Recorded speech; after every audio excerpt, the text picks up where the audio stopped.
पे है अपना स्ट्रक्चर है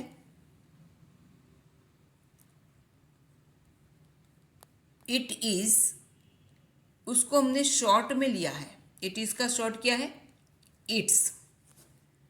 इसका उच्चारण है इट्स। ये वाला ईट नहीं है, ये वाला नहीं है, इसका मतलब होता है खाना। ईट्स, इसका उच्चारण क्या हुआ? ईट्स। हम ये नहीं करना, इसका है इट्स। इट्स, इट्स, इट्स, और ये ईट्स। तो इस पे उच्चारण क्या है उस पर भी खास ध्यान देना है। शॉर्ट फॉर्म है किसका? इसका। क्लियर हो गई एक बात? It's my compulsion. It's my compulsion, इसका अर्थ हुआ मेरी मजबूरी। इसका अर्थ हुआ मेरी मजबूरी है। It's my compulsion. Next, it's her compulsion, इसका अर्थ हुआ उसकी मजबूरी है। क्या होगा? उसकी मजबूरी। उसकी यानी कोई फीमेल की, राइट? इट्स हर कंपल्सन, इसका इट्स योर कंपल्सन, तो यहाँ पर आएगा तुम्हारी मजबूरी है। क्या आएगा? तुम्हारी मजबूरी है। ठीक है। It's his compulsion. It's his compulsion, उसकी का मतलब ये क्या है? फीमेल में आएगा, सॉरी ये मेल में आएगा। हमने फीमेल देख लिया है, ये क्या है? मेल में, और ये है फीमेल के लिए आता है। ठीक है, ये पजेसिव है, राइट? समझ में आ रहा होगा? ठीक है। इट्स अवर कंपल्सन, अवर का अर्थ क्या? हमारी। ये हमारी मजबूरी है। इट्स अवर कंपल्सन यानी हमारी मजबूरी। यहाँ क्या आएगा? हमारी मजबूरी है। It's our compulsion. ये इट्स है ना, ये सिर्फ सेंटेंस को शुरू करने के लिए है, इसका कोई मीनिंग है नहीं। जब सब्जेक्ट नहीं होता ना तो हम इस तरह से लगाते, it is it is, it is को इट्स। ठीक है, तो सिर्फ सब्जेक्ट की जगह हम लगा देते, इसका कोई पर्टिकुलर मीनिंग यहाँ पे है नहीं, ये खास ध्यान रखना। ठीक है। It's their compulsion. It's their compulsion, उन उनकी, उनकी यानी यहाँ पे है ना बहुवचन है, प्लूरल है। क्या है ये? प्लूरल है, राइट? बहुवचन है। उनकी, दे यानी बहुत सारे लोग, वे लोग, वे, दे वे लोग, तो उनके लिए क्या आएगा? Possessive, their. They their. जैसे आई का क्या होता है? माई।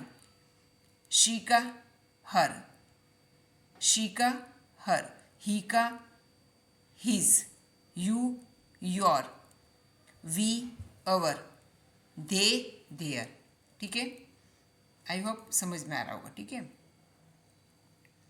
अब यहाँ पे है इट्स के साथ एनी नेम कंपल्सन। तो यहाँ पे एनी नेम का मतलब क्या होगा? तो यहाँ पे हम लिख सकते हैं इट्स, इट्स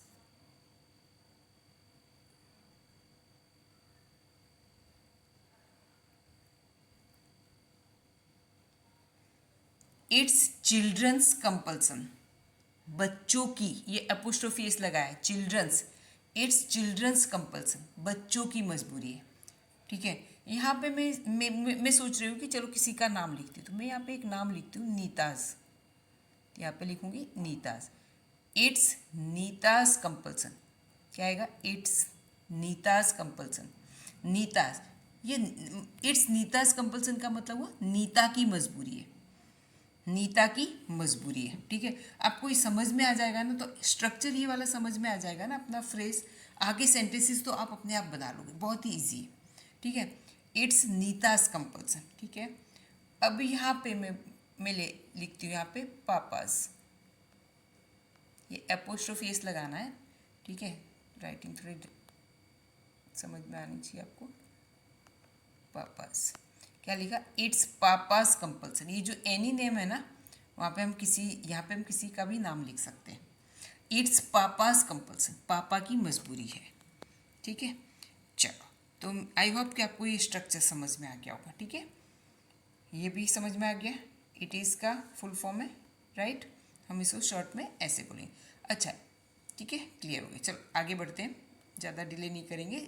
आई होप कि ये समझ में आ गया हो। ये हमें याद कर लेना।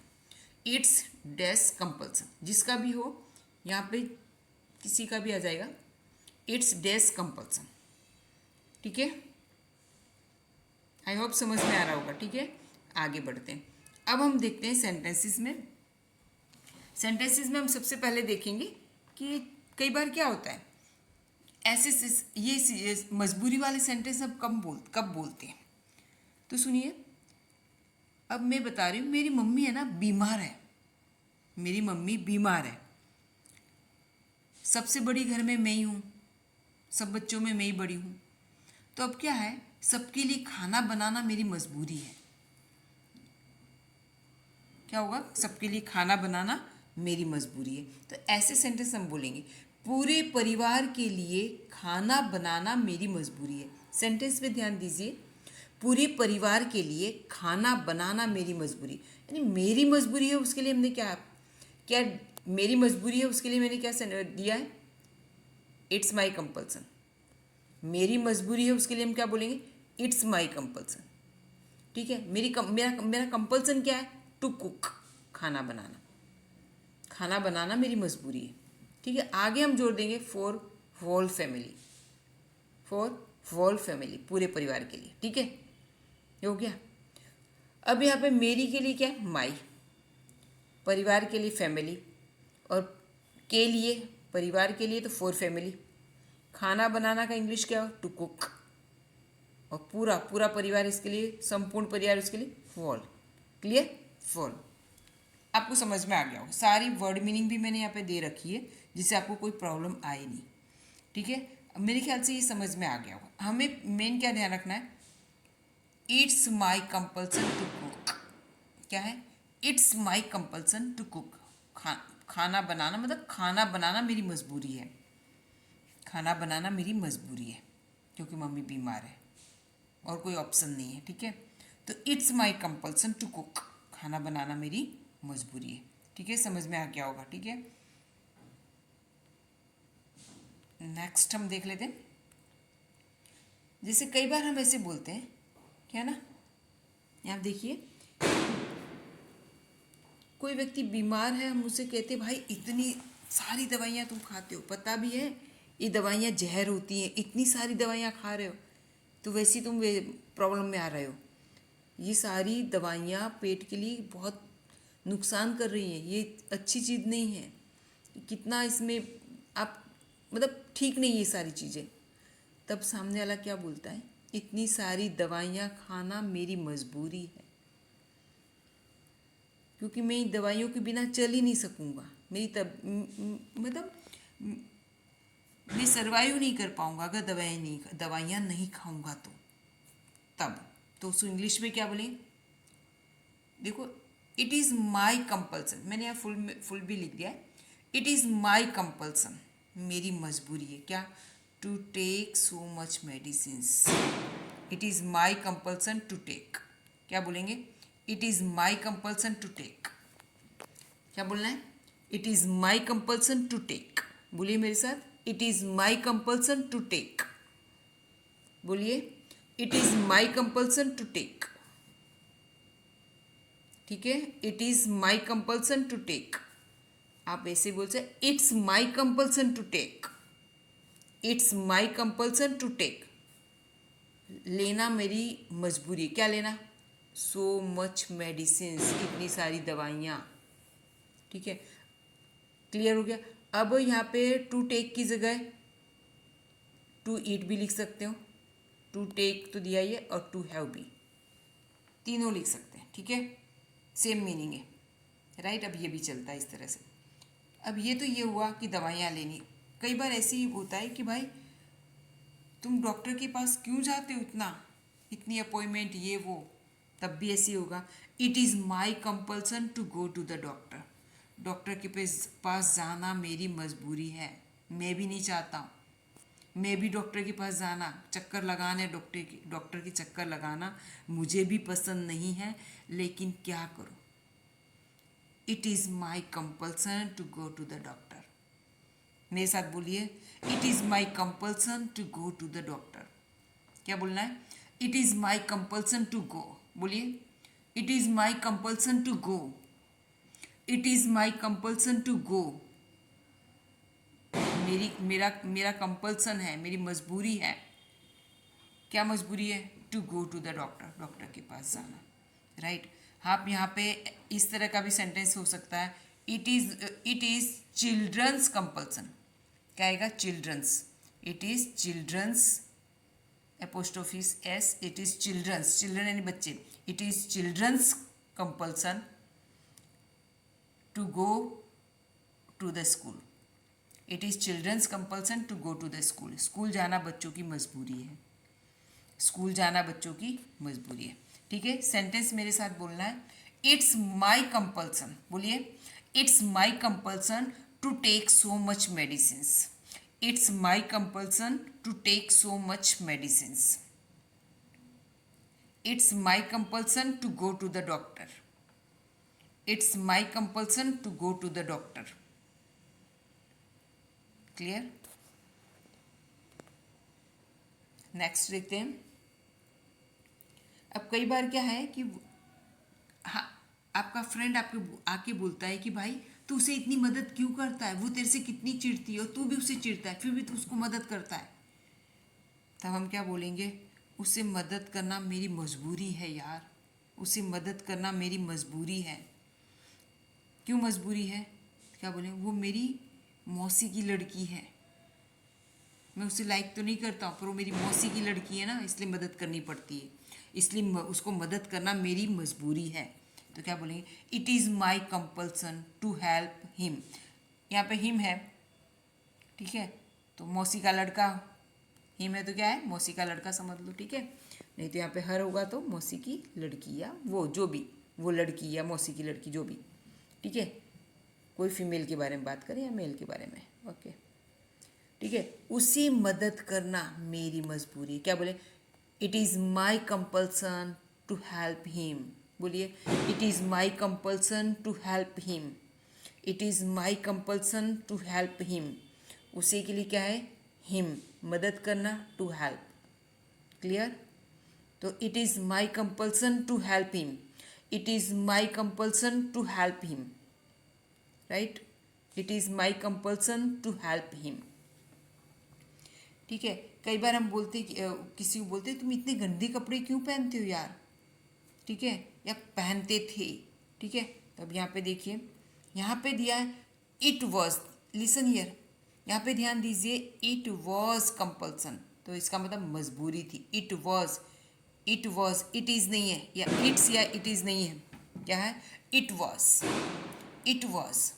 ध्यान दीजिए, इट वॉज यानी, वॉज का मतलब क्या होता है? वॉज का मतलब होता है था, थी, ठीक है। वॉज का मतलब था भी होता है, थी भी होता है। तो गंदे कपड़े पहनना मेरी मजबूरी थी, क्योंकि मेरे पास पैसे नहीं थे साबुन खरीदने के लिए, और कोई ऑप्शन नहीं था मेरे पास, सिर्फ पानी से धो देता था। तो मेरे कपड़े, गंदे कपड़े पहनना मेरी मजबूरी थी। क्या बोलेंगे उसको इंग्लिश में? गरीबी के कारण है। अब क्या बोलेंगे इंग्लिश में? It was my compulsion to wear dirty clothes. To wear dirty clothes. Dirty की जगह हम अनटाइडी भी लिख सकते हैं। डर्टी लिखा है ना, वहाँ पे अनटाइडी भी लिख सकते हैं। डर्टी और अनटाइडी दोनों का अर्थ गंदे ही होता है, ठीक है। It was my compulsion to wear untidy clothes. बोलिए मेरे साथ, it was my compulsion to wear dirty clothes. It was my compulsion to wear untidy clothes. It was my compulsion to wear, क्या है? It was my compulsion to wear. It was my compulsion to wear, पहनना मेरी मजबूरी थी। क्या पहनना? Dirty clothes, untidy clothes, ठीक है। पहनना का अर्थ क्या होता है? वेयर। पहनना का अर्थ wear. It was my compulsion to wear, था, थी दिया हुआ है, ठीक है। एक बार आपको बोलना है मेरे साथ, it was my compulsion to wear dirty clothes. It was my compulsion to wear dirty clothes. बोलिए, it was my compulsion to wear. It was my compulsion to wear. It was my compulsion, ये तो हमें याद ही किया है. It was my compulsion to wear dirty clothes, untidy clothes. It was my compulsion to wear dirty clothes. Clear? Next. है ना, कई बार क्या हस्बैंड वाइफ में दोनों में झगड़ा होता है तो भी हम बोलते हैं कि भाई तुमने इससे शादी की क्यों की थी, है ना. तो वो बोलता है भाई उससे शादी करना मेरी मजबूरी थी, उससे शादी करना मेरी मजबूरी थी. मैं तो किसी और को पसंद करता था लेकिन मेरे पेरेंट नहीं माने और उनके सामने मुझे झुकना पड़ा और इससे शादी करना मेरी मजबूरी थी. ठीक है, तो क्या बोलेंगे, it was my compulsion, it was my compulsion to marry her, it was my compulsion to marry her. मैंने मोस्टली सेंटेंसेस में माई यूज़ किया है, आप अलग अलग तरह के सेंटेंसेस यूज़ कर सकते हैं सेम सेंटेंसेस में. ठीक है, सेम सेंटेंसेस में अलग अलग वर्ड आगे जो हमने देखे उस तरह से. ठीक है, शादी करना टू मैरी. ठीक है, it was my compulsion to marry, it was my compulsion to marry. क्या आएगा, it was my compulsion to marry, शादी करना मेरी मजबूरी थी, हर. ठीक है, नेक्स्ट हम देख लेते हैं. इट वॉज, पहले इट इज़ था, अब हमने इट वॉज वाला भी देख लिया. ठीक है, अब क्या है, कई बार क्या होता है कि पैसा कमाना उसकी मजबूरी है. उसके हस्बैंड कोरोना में एक्सपायर हो गए, 2 छोटे बच्चे हैं, तो पैसा कमाना अब उसकी मजबूरी है ना, और कोई है नहीं कमाने वाला तो उसको ही कमाना पड़ेगा बच्चों के लिए. तो क्या आएगा, it's her compulsion, it's her compulsion. Her compulsion का मतलब उसकी मजबूरी है. It's her compulsion to earn money, it's her compulsion to earn money, it's her compulsion to earn money. ठीक है, मनी के लिए, मनी है पैसा यानी मनी, कमाना टू अर्न, और उसकी यानी हर. तो it's her compulsion to earn money. तो आपको ये आई होप कि समझ में आ गया होगा. आपको अगर समझ में आता है तो प्लीज़ शेयर सब्सक्राइब कीजिए, ओके, लाइक कीजिए, है ना. कुछ भी डाउट है इस तरह के सेंटेंसेस में, इस वीडियो में कोई भी डाउट्स हैं तो आप कमेंट बॉक्स में कमेंट कीजिए, मैं उसका रिप्लाई करती हूँ. ठीक है, ओके, बाय बाय.